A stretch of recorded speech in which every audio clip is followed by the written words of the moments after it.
गंगा पुत्र किसे कहते हैं? जिसका जन्म ज्ञान से हुआ हो उसे गंगा पुत्र कहते हैं। जिसका जो वास्तविक दिव्य ज्योति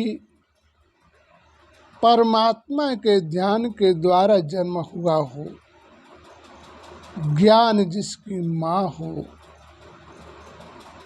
और जो है जिसका वास्तविक पिता जो है वो परमात्मा, उसे हर युद्ध करने की शक्ति प्रदान होती है। ऐसी आत्मा को हर स्थिति में विजय प्राप्त करने की क्षमता होती है। ज्ञान ही उसकी माँ होती है और लक्ष्य उसका पिता होता है।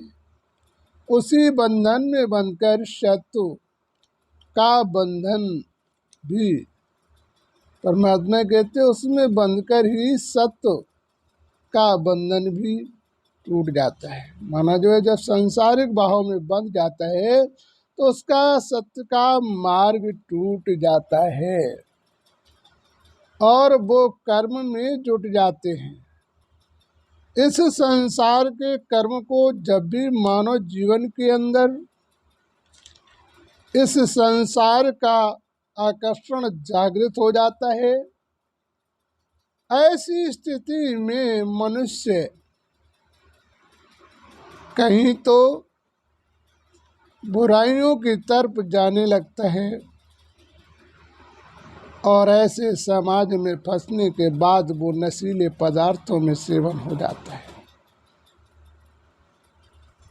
अनेक वासनाओं में, अनेक विचारों में जाना प्रारंभ हो जाता है। विचार करिए, ज्ञान से भी जन्म होना माना उस परमात्मा का से संबंध होने के पश्चात भी यदि मानव इस मायावी संस्कारों में बह जाता है तो उसे इस संसार के भाव और संसार के विचारों से इतना बहक जाता है कि उसे अपना न्याय धर्म याद नहीं रहता है। जैसे कि आपने देखा गंगा पुत्र अपने पिता के मोह में इतने बह गए थे जो सत्यवती के साथ अपने पिता का संबंध करवा दिए। लेकिन उसका परिणाम क्या हुआ? उन्होंने तो त्याग किया अपने आजीवन व्रत का, ब्रह्मचार्य का, लेकिन विचार करो परिणाम क्या हुआ? असत्य का आना प्रारंभ हो गया।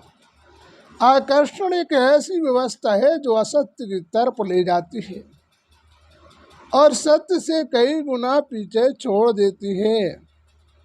ऐसी मर्यादाएं और ऐसे नियम मानव जीवन को इतने पतन की ओर ले जाते हैं कि उन्हें अपने जीवन के मार्ग को भी तय करने का रास्ता प्राप्त नहीं होता है। भीष्म पितामह एक ज्ञानवान, धैर्यवान वीर योद्धा होते हुए भी उन्होंने ज्ञान को एक ताक पर रखकर दुर्योधन का साथ दिया। विचार करिए, धर्म जो है किसी मोह ममता की जंजीरों से नहीं बंधा होता है। धर्म का अर्थ एक धारणाएं होता है। तो जब भी मनुष्य धर्म की व्यवस्थाओं से विचलित हो जाता है तो उसे जीवन में समस्या और दिक्कतों का और जीते हुए मर्जीवा जीवन हो जाता, घुटता रहता अपने कर्म की व्यवस्थाओं में, अधर्म कर बैठता है, करता रहता है। न्याय और अन्याय को जानते हुए भी न्याय की बात नहीं कह पाते हैं। इतना स्वार्थ माया मोह फंस जाता है जो वो अज्ञान होते हुए भी अज्ञानता को स्वीकार कर लेते हैं, ज्ञान को भूल जाते हैं। विचार करो, इस संसार से मनुष्य जो है अपने कर्मों का खाता लेकर जाता है, कर्मों का आता है। स्वार्थ ही उसे इतना गरीब असहाय घर जन्म दे देता है जो जीवन में सदा उसे दुखों का सामना करना पड़ता है। विचार करो, जो तुम्हारे संगी साथी हैं, आपके पास वैभव और व्यवस्थाएं हैं, तब तक साथ देते हैं, और जैसे वैभव व्यवस्थाएं छूट जाते हैं तो वो तुम्हारा साथ छोड़ देते हैं। तो विचार करो, तुम्हें अपने जीवन के कर्मों का भोग तुम्हें भोगना होगा, किसी और को नहीं। जैसा तुम बोगे वैसा तुम्हें काटना हो। परमात्मा कहता धर्म स्थल पर हो, ज्ञानवान व्यक्ति हो, लेकिन वो समाज की व्यवस्थाओं को देखते हुए न्याय को जब दबा देता है तो धर्म का आचार उससे कई गुना दूर हो जाता है। और जब धर्म का आचार दूर हो जाता है तो जीवन में दुखों का सामना उसे करना ही पड़ेगा। दुख व्यक्ति के कर्म भोग से आता है। लोग कहते हैं कि भगवान ने दुख दिया, लेकिन भगवान किसी को दुख नहीं देता है। दुख देते मेरे कर्म, मेरी बुरी नीतियां। मैं बुरी नीतियों का सहयोग करोगे तो दुखों का सामना करना पड़ेगा। ध्यान दो, भोजन तुम करोगे तो पेट तुम्हारा भरेगा, भोजन तुम नहीं करोगे तुम्हारा नहीं भरेगा। दुनिया का सारे प्राणी भोजन कर लें, लेकिन तुम्हारे बगैर भोजन तुम्हारा पेट नहीं भर सकता है। ऐसे जीवन के संस्कारों का जब तक तुम बदलाव नहीं करोगे तब तक तुम्हारे जीवन का बदलाव नहीं हो सकता है। तुम्हें बदल लेना चाहिए। उसमें घुट घुट कर अंतिम सैया पर सोने लगते हैं। बाद में अंतिम सैया पर सोना प्रारंभ हो जाता है। जीवन जीते तो हैं, लेकिन जीवन जीने का भी अर्थ नहीं रहता है। जीवन अशांत हो जाता है और वाणी अशांत जीवन की व्यवस्थाओं में मनुष्य जीते हुए भी इस संसार पर जीने का सुख नहीं प्राप्त कर पाता है। विचार करो, किसी के स्वार्थ में इतना नहीं बन रहे कि तुम्हारा भविष्य ही विध्वंस हो जाए। इसलिए हमें अपने जीवन की व्यवस्था को परिवर्तन करना है। बाणों की सैया के बीच सोते दिखाया गया, माना इतने अन्याय के घाव हो जाते हैं। जीवन पश्चाताप की ढेर बन जाता है, लेकिन वो अपने जीवन में न्याय और मार्ग को तय नहीं कर पाता है। तो विचार करो, हमें इस मार्ग की व्यवस्थाओं को बदलना चाहिए। परमात्मा कहता है कि सच्चे मन से मुझे याद करना प्रारंभ कर दोगे तो तुम्हारे जीवन की समस्याओं का परिवर्तन होना प्रारंभ हो जाएगा। जैसे भोजन खाने में रुचि तुम्हें स्वयं के प्रति होती है, किसी और के प्रति नहीं। इसी प्रकार से जीवन परिवर्तन करने के लिए तुम्हारी स्वयं की स्थिति का परिवर्तन करोगे तो जीवन में अपनी दुख समस्याओं का निवारण कर सकोगे, अपने परिवार को शांति प्रिय बना सकोगे, जो यदि भगवान से संबंध होगा। दुख हमारे कर्मों से आता है और दुख हमारे कर्मों से ही निवारण होता है।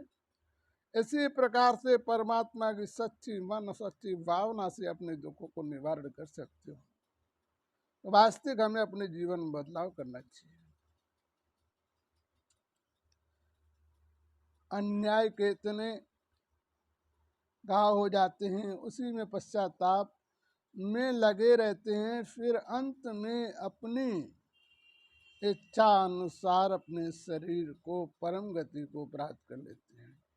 जो जीवन में अपने अकर्मों को करने के बाद में उस भगवान की भक्ति में अपने आप को समर्पण कर देता है,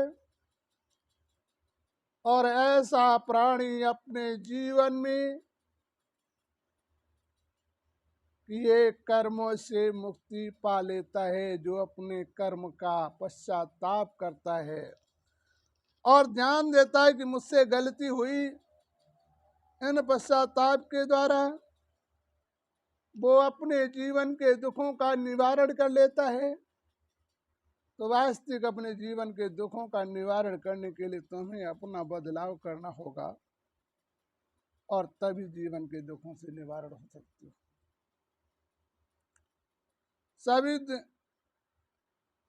सभी दुर्गुणों से तब वो मुक्त हो पाता जो पश्चाताप करके भगवान की लीनता में लीन हो जाता है। ऐसा प्राणी अपने किए कर्मों से मुक्ति प्राप्त कर सकता है। जब बच्चों को अपने कर्मों